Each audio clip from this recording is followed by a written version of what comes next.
দখলদার ইসরায়েল থেকে গোপনে $2.3 বিলিয়ন অস্ত্র কেনার চুক্তি করেছে মধ্যপ্রাচ্যের অন্যতম প্রভাবশালী মুসলিম দেশ সংযুক্ত আরব আমিরাত। বাংলাদেশি অর্থে যা 28,000 কোটি টাকার সমান। ফরাসি সংবাদ মাধ্যম ইন্টেলিজেন্স অনলাইন গত সপ্তাহে এই গোপন চুক্তির কথা ফাঁস করে বলে বুধবার এক প্রতিবেদনে জানিয়েছে সংবাদ মাধ্যম দ্য নিউ আরব।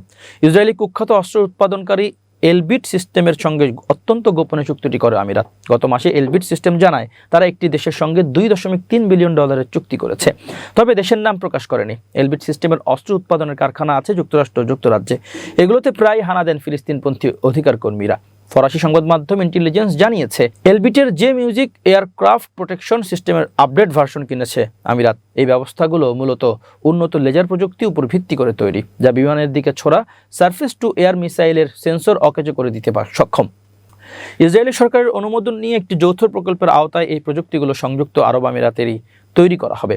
মোট 8 বছর মেয়াদী এই চুক্তিটি ইসরায়েলের ইতিহাসে দ্বিতীয় বৃহত্তম অস্ত্র চুক্তি হিসেবে বিবেচিত হচ্ছে। প্রতিরক্ষা প্রযুক্তির অত্যন্ত সংবেদনশীলতার কারণে এই চুক্তির অনেক তথ্যই এখনও গোপন রাখা হয়েছে। তবে অ্যামনেস্টি ইন্টারন্যাশনাল এবং অক্সফাম উভয় সংস্থাই এই চুক্তির সমালোচনা করেছে। তাদের মতে এর ফলে বেসামরিক মানুষের ক্ষতি হতে পারে বা আন্তর্জাতিক আইন লঙ্ঘিত হওয়ার ঝুঁকি থাকতে পারে।